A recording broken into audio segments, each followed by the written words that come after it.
hello. It's so lovely to see you, and it's lovely to be joined by so many people, and thank you so much to Monica Vinader for inviting us to be part of this really incredible series.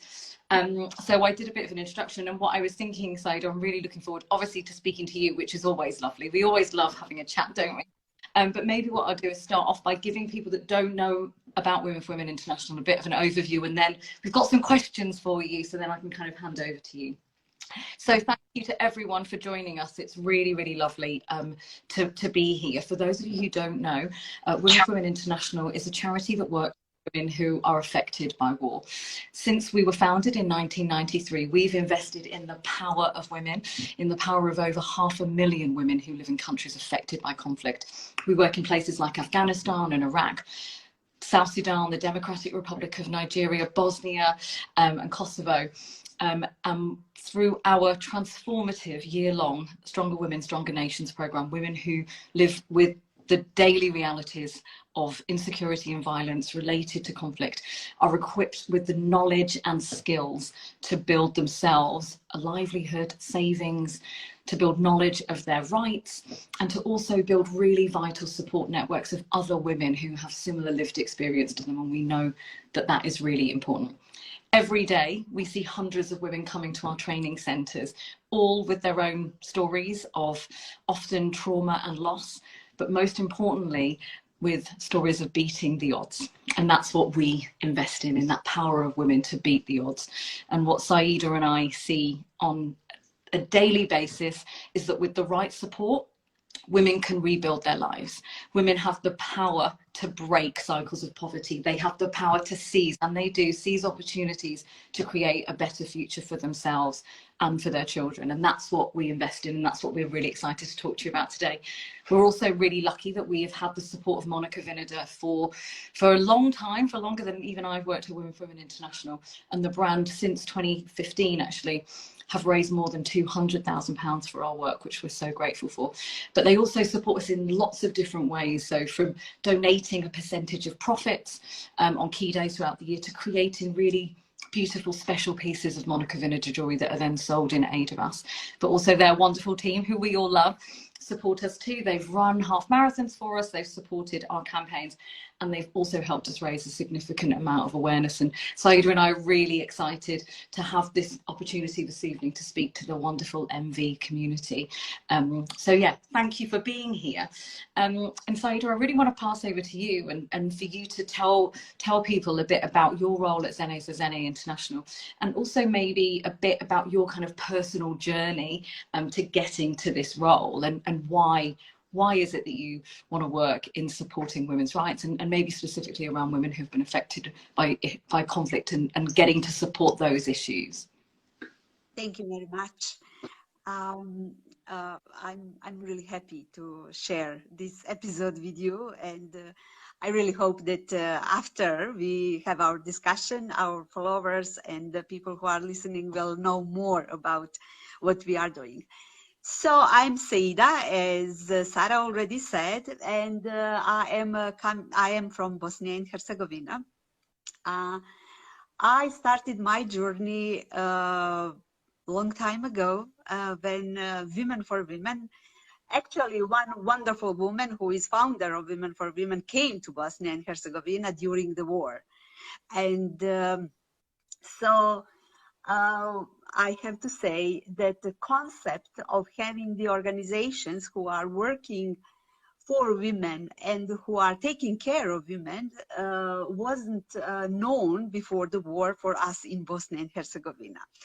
So I personally, during the war, was working with different big international organizations, and somehow I had the opportunity to meet with Zeynep. And like immediately, really, as I met with her and learned about the idea of supporting women survivors of the war in Bosnia and Herzegovina, I really felt in love with the idea and with the organization. Even I usually keep saying, for that time, the organization even had the name Women for Women in Bosnia and Herzegovina. And and everything started really because brave woman Zainab and her husband Amjad really wanted to support women in Bosnia and Herzegovina. And soon I joined the organization. So, I mean, Zainab and myself saw great opportunity to do fantastic and great activities to support women in Bosnia and Herzegovina. That's how actually our program, Strong Women, Strong Nations, I think the name today is born in Bosnia and Herzegovina. We worked a lot. We visited many women. We were listening their stories. We were crying together, laughing together, and learning about women, their needs, and really doing the best that we could really to support their needs. So within our project, that as we were Women for Women for that time, we reached more than 50,000 women in Herzegovina in all parts, working with women from different ethnic groups, different everything different. So I would say, like, my like memories from that time when we started, because it was a surprise for everyone that someone is just wants to work with women, that women in some point kept saying that, like, when Women for Women comes to their village, it is like that sunshine starts. Because it was first that it happened to them, that someone was taking care of them.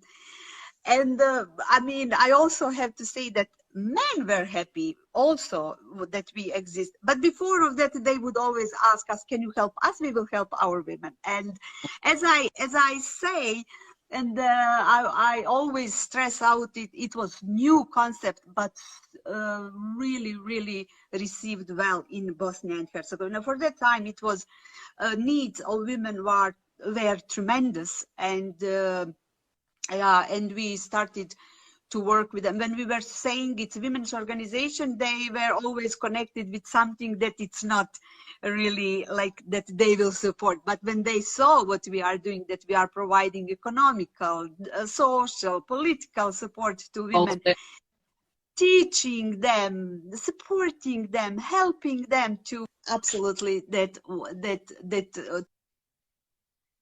change the view of the organization. And I can tell you that even today in Bosnia and Herzegovina, we are well-known organization who are supporting women, and particularly people do remember us from the time when we were in their communities working with large number of women and etc. So, I mean, my personal passion, as you can see, is absolutely to work with women, and I'm still working with women. You've seen it all. You really have.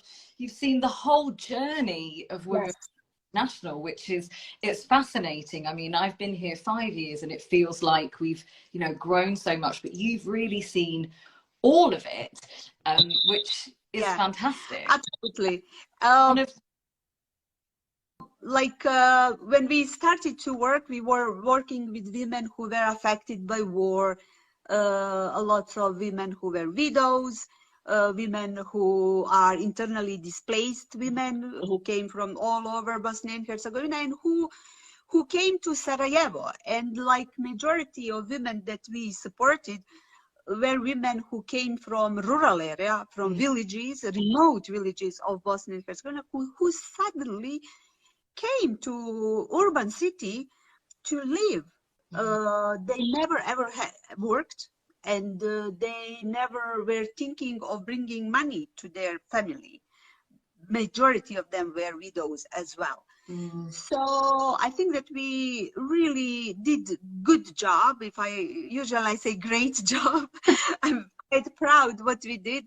We helped them really to set themselves. We were teaching them, we were supporting them how to write some document, how to refer them to some institutions, because for women from rural area, it was, I mean, they had huge fear of because of the war and because they stay alone with their children, and then they are suddenly in some other part than they usually had to live to. So I think And that help now it it's not, wasn't necessary. yeah, and what I guess is interesting, fascinating, frustrating for you is that we're still in very similar circumstances, and I want to Yes. talk a bit about that, about Ukraine specifically, but also what I kind of love thinking about the positives is that you know that foundation built what Women for Women International does today. You know, our Stronger Women, Stronger Nations program, the DNA of it is still the same. It's about that economic support for women. It's about providing that long-term support. And it's the same, you know, we're seeing the same issues. You're still working in that. So you haven't been scared off from it, which is fantastic. And still here as a wonderful colleague. But one of the things I wanted to talk to you about, and I think that people who have joined us will be really interested in, is about our conflict response fund and what we're doing in Ukraine. And so, you know, as we talked about earlier, Women for Women International work, and we have a program set up to run a year-long program, but we also really recognize that when conflicts erupt, women need immediate support. And so we set up our conflict response fund in 2018 to be able to respond to emerging conflicts and specifically support women in countries where we don't have a presence, an office, a program. And we do that via grants and via expertise and support.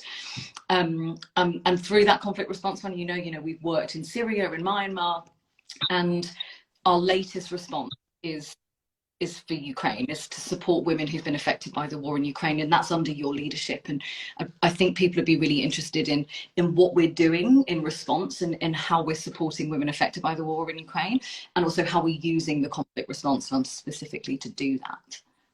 Okay. I think definitely Women for Women and Žene za žene, that is Bosnia and Herzegovina part of Women for Women. So we agreed that because of our experience that we have working with women during the conflict and after the conflict in Bosnia and Herzegovina, we decided that Žene za žene is a good match, I would say, to lead support to Ukrainian women. So myself and my colleagues last month went to Poland to meet with women from Ukraine. And I have to say that I was very impressed with Polish people who were supporting women and children from Ukraine. And I think that by today it is 11 million people who left their homes within Ukraine and outside of Ukraine. I think that Poland is the country that received the most of the refugees, and I think that it is around 5 million people who already arrived to Poland. So we have decided to go to Poland and to meet with women. We met with the number of NGOs who were receiving women from Ukraine, and I have to say that that major need for refugees from Ukraine, for women and their children, they are mostly with children, is accommodation. And that is what NGOs are doing in Poland. Our job and our goal was to visit Poland and to find reliable partners that we will work with women from Ukraine. And we spend many hours speaking with different NGOs, and somehow we met with a woman refugee from Mariupol. Her name is Katarina. And we spent time speaking with her. She shared with us her journey, like how she was evacuated and how it took many days. But she successfully came to Poland, and the vice president of the organization Bergenija. It's a women's organization from Mariupol. So we immediately clicked, if I can say clicked, we immediately realized that we need to support them, because we also met with other women from Mariupol, and it was very obvious from the meeting just then more than just accommodation. They absolutely need psychosocial support, psychological support, legal advices. They need different kinds of like war trauma counseling. Yes, and from the time that we came from Poland till today, we are almost there to support them, to support 300 women from Mariupol who will receive accommodation, psychosocial support, psychological support. They will have different kind of legal advices that they have, and also they will have support in learning language. Mariupol is a place that I'm sure is well known that it is totally destroyed. And when we were speaking with women from there, they are very aware that there is nothing there. And they are aware that they have to stay in other places such as Poland. And they have to learn language, they have to work, and they have to provide for their children and their family that they are leading right now. Also, I also definitely do want to mention that we went to the border, like real border, where people were passing borders, and we were speaking with them. Many of them were saying that they are coming just like a couple of days in Poland, just a little rest, and war will finish like very soon, and then that they will go back.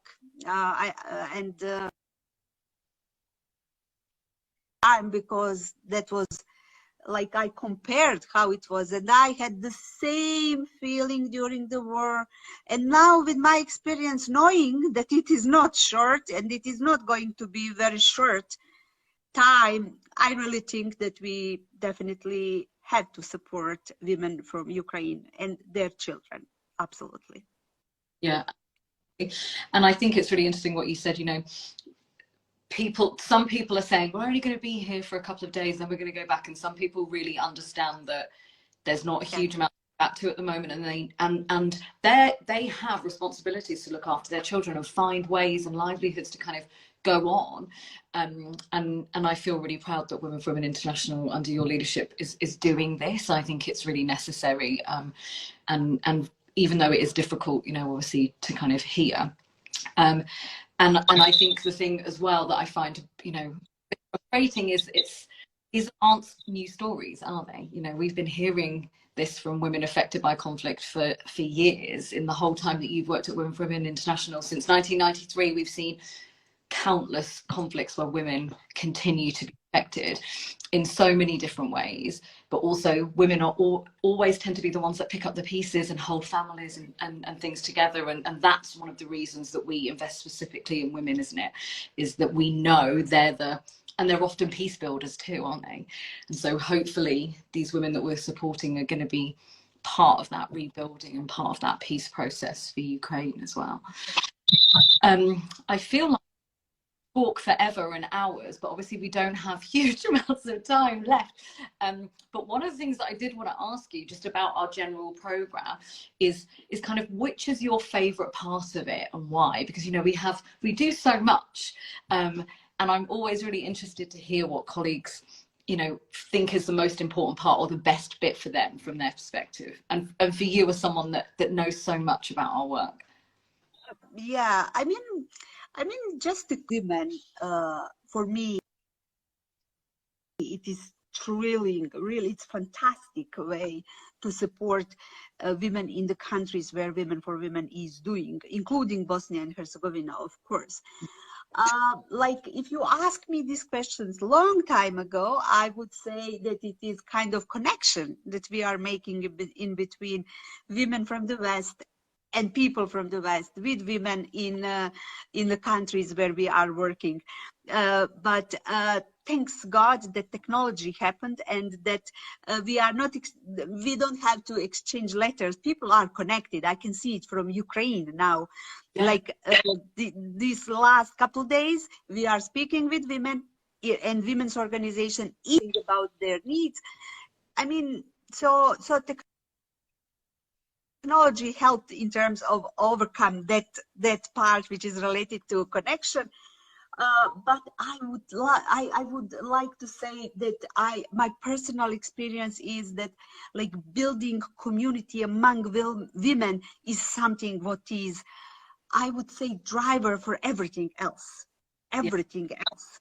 I mean, here in Bosnia, when we started to do this Strong Women, Strong Nations activities, as a result of that project, we have right now more than 30 organizations, locally based women's organizations, who just wanted to continue to spend time together in their communities.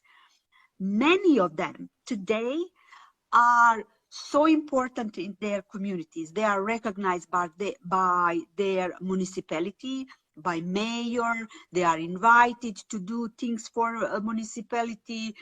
And I think that by doing different locally based advocacy projects, they are teaching entire community and municipality about how important it is to be active. And I really think that we succeeded generally as Women for Women family in terms of teaching women how to become active citizens. Absolutely. And we know that we need that. We need women's participation in all areas of life, and very specifically in areas of conflict as well. Thank you so much. I feel like we're going to run out of time. So I just want to kind of, I think one of the things that people might think, and when they hear us talking about these big issues around conflict and they think about the war in Ukraine, it can feel really big. It can, what can we do? How do we do anything about this? It can feel a bit overwhelming. And I think one of the things we talk about a lot at Women for Women International and do campaigns around is that any positive action, small or big, can make an impact, and you talked about that connection between women. And I think that's something that seems small, but we know has this huge impact. And I feel the same about supporting issues like women affected by conflict. It doesn't matter how big or small it is, it's just doing something and participating that makes a difference. And so, obviously people can donate to our work. You and I always need money to run these programs, roll these programs out, but yes. It's not just about that. It's about helping us raise awareness. It's about spreading the word about these issues. It's about educating yourself about these issues. Tell friends and family and colleagues that you've heard this discussion and you've learned about the work that Women for Women International do. And I think that's as important. Us coming on Monica Vinader's Instagram is part of that, about raising awareness for these issues and for the work that we do. So I just want to kind of, thank you first of all, Seida, for sharing all of that. I love the long-term knowledge that you have about the issues facing women in conflict, but also just about Women for Women International. Every time we speak, I learn something, and I love that, and just love getting to spend time with you today. And thank you to all who joined us as well. So for anyone that does want to learn a bit more about Women for Women International or Žene International, you can follow us on social media. You can also check out our website, womenforwomen.org.uk, to hear more updates on the work that we're doing and the response in Ukraine, but also in all of the other countries that we work in. And so please do follow us. The other thing that I did just want to say is, if you want